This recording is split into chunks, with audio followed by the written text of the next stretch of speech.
Pat McGuinness, National Housing Party, United Kingdom. Just going to do a quick video about the London mayoral elections on May the 2nd. So everybody in London has received one of these booklets, and it has all the candidates in the booklet, and I'm going to cut this into three parts, this video. Firstly, I'm going to explain why voting Conservative is completely off the table. Secondly, I'm going to be explaining the policies of ReformUK that I strongly disagree with. Thirdly, I will explain why I have decided to reluctantly vote for ReformUK in the London mayoral election. So let's start off with Susan Hall and the Conservatives. So yesterday was St George's Day. Ironically, we've got two dragons up on Holborn Viaduct behind me, and anybody who votes for Conservative is committing a sin, either religiously or ethnically. You know, the Conservative Party are anti-Christian and anti-white. So yesterday was St George's Day. The story goes with St George is that there was a dragon in a swamp representing sin, and there was a large village next to this swamp with a king, and the dragon said to the population and the king of this village that they will have to sacrifice one animal a week to the dragon in the swamp, so that he will not eat the rest of the village, the people in the village. Unfortunately for the village, these animals ran out eventually, and then the dragon said, well, we're going to have to start sacrificing your people in the village. I'm going to eat you all. So they started drawing straws, and one day the king's princess drew the smallest straw. So they had to sacrifice the king's daughter, who was the princess. They took her down to the swamp to sacrifice to the dragon, which represents sin. George, who was celibate and a fierce warrior, fierce Christian warrior, who was feared by the Roman Empire, rode along on his horse, and he saw what was happening. The princess was about to be sacrificed by the dragon. He attacked the dragon, he killed the dragon.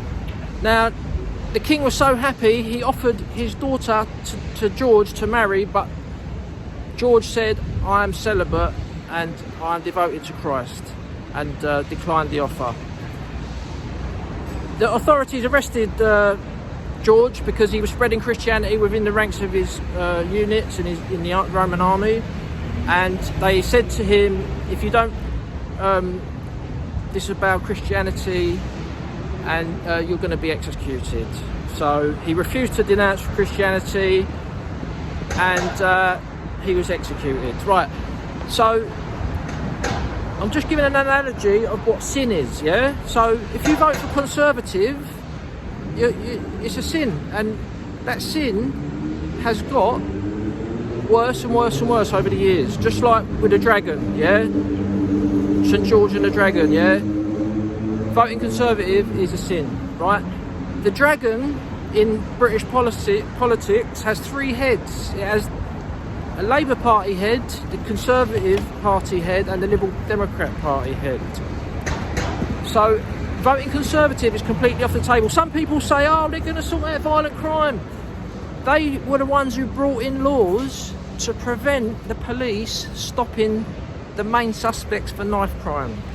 They brought in thousands and thousands of rapists who are raping our people. That's the Conservative Party. So voting Conservative is a sin. It's completely off the table. Now I'm going to go on to reform, and there's 6 very important issues, policies of ReformUK I strongly disagree with, and I would go as far to say people shouldn't join ReformUK, because they want more permanent settlement immigration. Net zero means if 200,000 Brits leave the UK, They're happy for 200,000 Indian doctors, African professors, and 200,000 people from Asian Africa to replace the 200,000 Brits who have gone, right, this is just not acceptable. They've deliberately deceived people with this, but that is the truth, and people need to inform people about that. That's number one. Number two, they want more refugees. They're happy for the Australian system, where Australia accepts around 25,000 refugees a year. They give them Australian citizenship. This is completely wrong. This whole thing's been a massive mistake. Refugees should never be given citizenship. It needs to be completely stopped. Yes, they should be helped, right, temporarily, but that's off the table now. Our country is in grave danger. That's number two. They want more refugees into our country. Number three, they are a cancel culture party. They claim to be against cancel culture when they've banned 100,000 patriots from joining their party. So all ex-BNP, ex-National Front, Britain First, ex-For Britain people, they're all banned from joining ReformUK. Now, all those organisations I mentioned are perfectly legal. And if you're an ex-member of them, that shouldn't prevent you from joining another party. That is extreme cancel culture. Also, when Lee Anderson joined, this is number 5, when Lee Anderson joined their party, it looked like he was forced to make a statement that he was in favour of the magic potion, what they're putting in a Jeremy Beadle and then putting it into the chalk farm, like pressurising people. There's been 17 million deaths due to this thing, what Andrew Bridgen is speaking out about, and they wouldn't let Andrew Bridgen join the Reform Party. So, they're anti-Christian as well, because they expelled people who opposed the LGTB Rainbow Campaign Group. The LGTB Rainbow Campaign Group are anti-Christian. There's no two ways about it. And ReformUK is sticking up for them. And yeah, so basically that's the reasons. Well, that's 4 reasons. The other 2 reasons is they're pro-war in Ukraine. They're pro-NATO. This is just unbelievable. In this day and age, NATO are trying to take over the world. And they are the military arm of the anti-white agenda, the anti-Christian agenda, which has destroyed the West. So, Reform are pro-Ukraine war, they're also pro-Israeli war. They're happy to send billions of pounds to these foreign wars when our country is suffering. We should not be involved in any conflict in the Middle East and any conflict in Eastern Europe. It's got nothing to do with us. So that's the 6 things that I strongly disagree with ReformUK. However, in this mayoral election in London, I've decided that I'm going to be voting on the traffic policy, because many people will know that the traffic restrictions in London are so extreme that I think they're bringing on a recession. I really do. London's like a ghost town now, right? It's like a ghost town. 20 miles an hour, LTNs, ULEZ, congestion charge, unnecessary wide cycle lanes, and they're trying to take us back to year 0. I keep saying this, but it's almost like they want to get rid of machines. That's what Pol Pot did. Got rid of all machines and stuff. So this is the reason I'm voting for ReformUK, is because they have made the most clearest policy to oppose all of these traffic restrictions. Now, there was a couple of other options on the ballot, what I did look at, and I looked straight to the traffic restriction policy.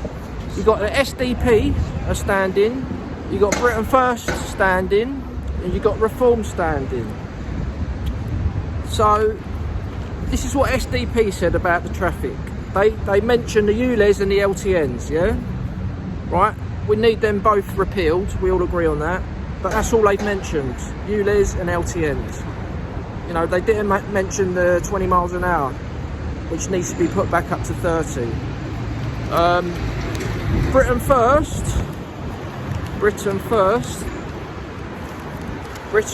they only mention ULEZ and C-Charge.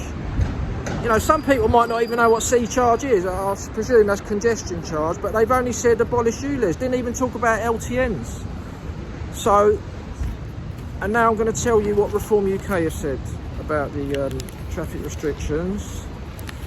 Let's see if I can find it. There it is. So they've dedicated like 3 quite big bits to their thing.